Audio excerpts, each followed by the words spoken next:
Hey guys, how you doing? Oh man, I got a throat problem, but I'll try to make this video. Um, just stuff that's happening in Africa, man, with especially African Americans who've moved to Africa for the past since COVID. I'm just since COVID. It's surprising, man. A lot of them are crashing out. Just crashing out, you know. And there's also this drama going on. A lot of them have become scammers. Um, and it's just sad to see, man. It's sad to see. There was a young guy in Tanzania called Mark Meets Africa. He started off very well. It turns out he was scamming other African Americans. Um, there's another group, like another couple called T3. They moved to Tanzania, same thing, scamming. You know, there's just so many people who've moved there. Some of them are moving back to America. And it made me question a lot of things because at the beginning of this, I was in support of people moving there. I'm still in support of these people moving there. And I hope that even the people that have moved back, just them spending time in Africa, it's taught them something, you know.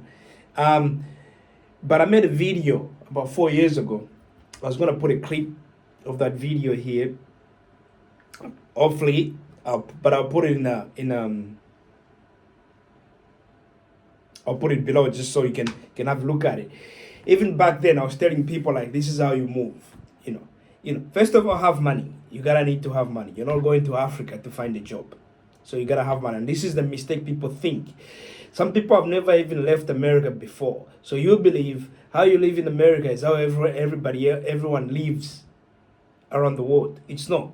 You are actually very lucky in the USA. Now, if you got money, then you're not gonna struggle in Africa. You can live. There's 54 countries. You can pretty much do well in most of the countries if you got money. However, what I've noticed, a lot of people move to some of the, lack of a better word, the poorest countries over in Africa because they seem to be cheaper. But then, if something is cheaper, like the saying goes, there's no such thing as free lunch. If something is cheaper, there's a drawdown to that. It's cheaper, it means there's less security. So I see a lot of people that move to the Gambia, and a lot of people that move to the Gambia, there's been a few people that have been deleted over there because it's such a poor country. As a result, security is not up to scratch. And a lot of things are not up to scratch in those countries. But because you're looking at your budget, you're gonna put your life at risk. You're better off just staying in the US. So I look at Mark Meets Africa, very disappointed. I look at that T3 people, very disappointed. But these people are the people who went there probably with good intentions, but they just didn't plan. They didn't plan about where the money was gonna come from. Some of them had the same ideas that they're gonna go there and find work. But it doesn't work like that, guys. While you were in America, do your research. Do your research. And also, something I said in that video, visit these places. Go visit these places. And don't listen to a person. Find out government institutions. I know most of you guys don't know about this, but go to government institutions in these countries and find out how things run. Because sometimes people get scammed by local people as well. But you're only getting scammed by your local people. It's because you're not going through the right institutions. Go through the right institution, find yourself a lawyer, make sure everything is done right. Most people don't do that. They want shortcuts because they're trying to look after their pocket. But where you're supposed to spend, let's say, $200 to get everything done right, you're trying to cut yourself from spending $200. You do shortcuts and you end up losing $10,000. So it's worth spending the $200. But here's one of the biggest problems I've found, and it's actually quite sad. And I have to say this: there's no country in this world where it's easier to make money than in the USA if you know what you're doing. And I strongly believe, I think African Americans need to come together and do something together. And I know there's that, they want to do that.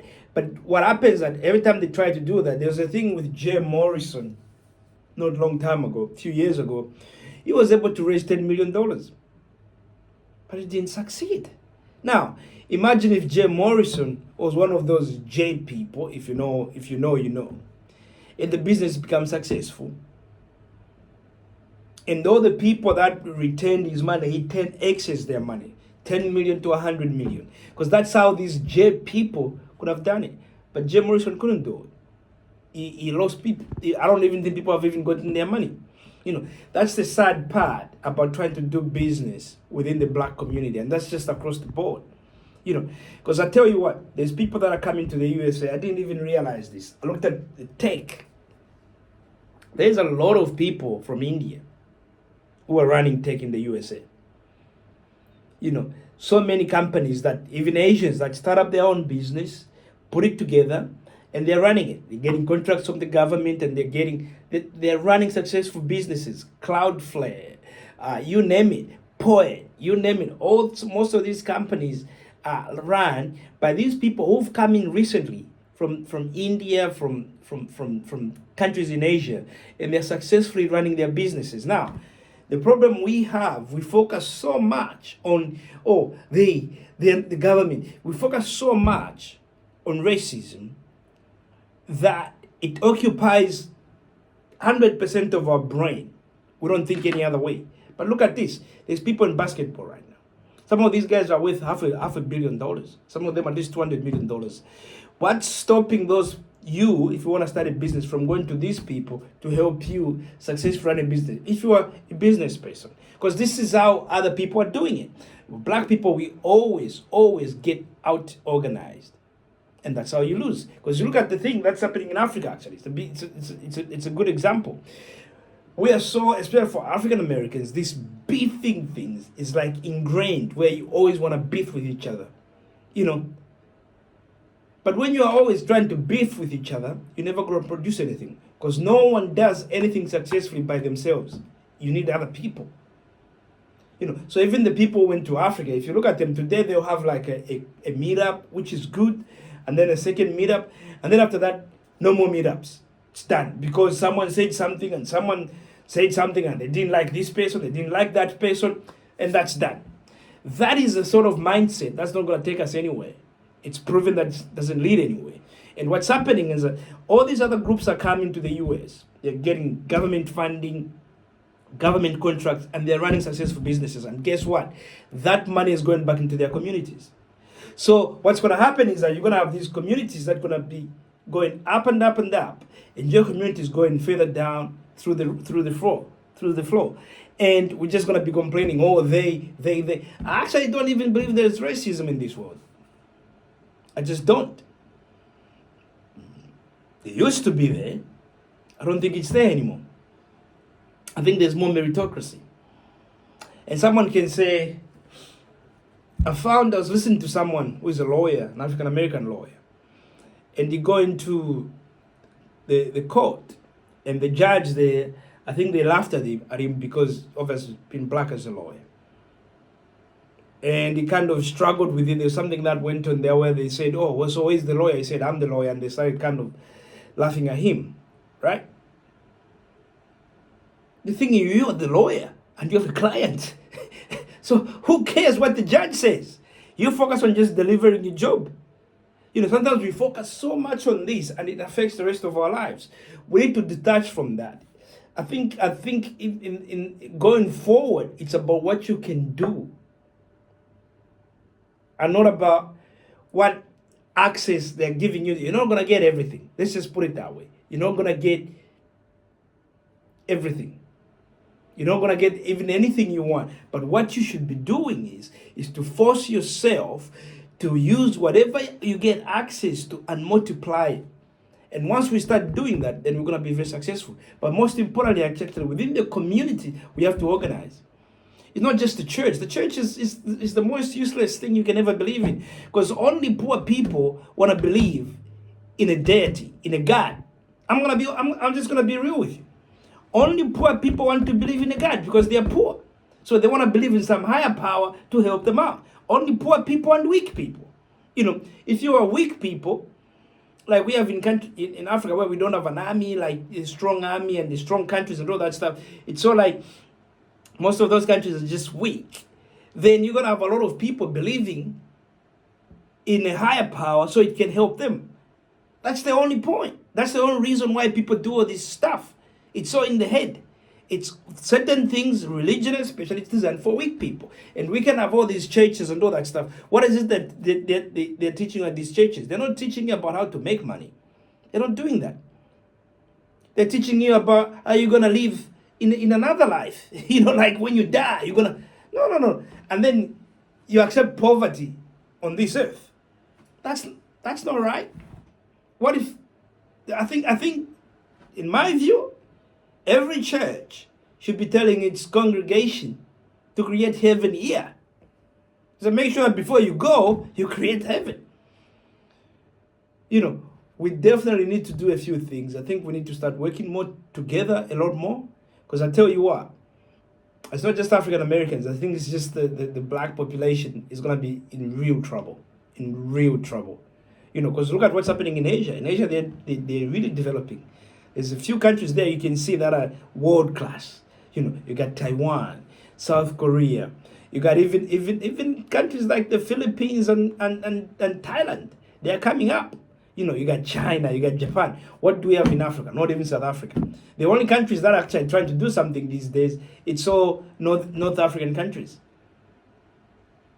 There's too much backwardness in Africa. We have to accept that. But there's just too much backwardness in black communities. And we got to accept that. And then we got to do something to make things better.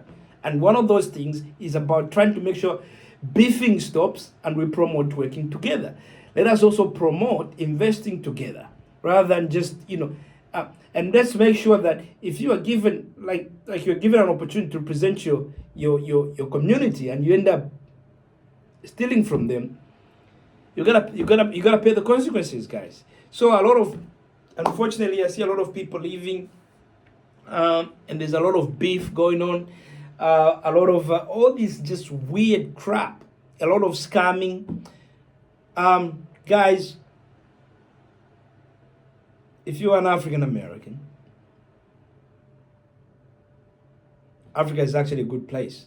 But you gotta have money, man. This is why you see Khalees. Khalees is gonna do very well, and some people are even jealous of her. But she's gonna do very well. Khalees got money. There's another couple I like. They're called even them. They were involved in some beef with O'Shea and them, but they're called the Journey with Us. They're very good. The thing is, you gotta have a business online, and where you make money is in America. Because even these people, I know most people want America to fail, but when it fails, it's not gonna be the same place that like we know today. You gotta have money, and having an online business is actually good. You can learn how to trade, you can learn how to sell things on Amazon, you can learn how to, like the Journey with Us, I think she writes things for whatever companies and all that. The husband creates websites, is also into trading Bitcoin, crypto, and things like that. You have to learn the new age technology.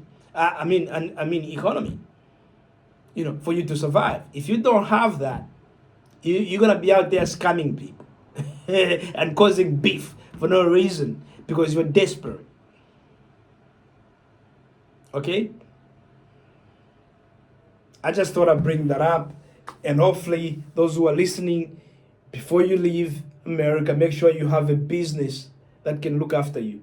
Khalees is out. She's going to do very well because while she's in Kenya, her music is still getting played. She's probably getting $50,000, $100,000 a month from a music catalog. These days, they're buying these music catalogs. Who knows? In the next year, she might even sell it for $100 million. So she's got money and she's gonna do very well. Now, are you gonna be like Khalees and have the same amount of money? No. But what are you gonna do? If you are retiring, then find a country that's actually safe and has some of the amenities that you need.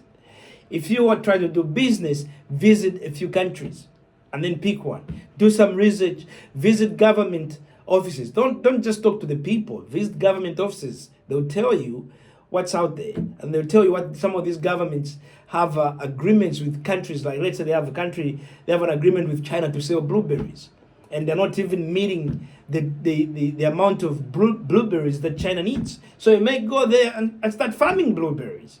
But if you just talk to people, most of the people in Africa don't even talk to the government offices. So they'll tell you crap that doesn't even make sense. That's why they are poor, because they don't know nothing. So please, guys, think, visit, and let's try to work together. For those who are in Africa already, let's try to work together. All this beefing thing is just childish. Please stop it. Thank you.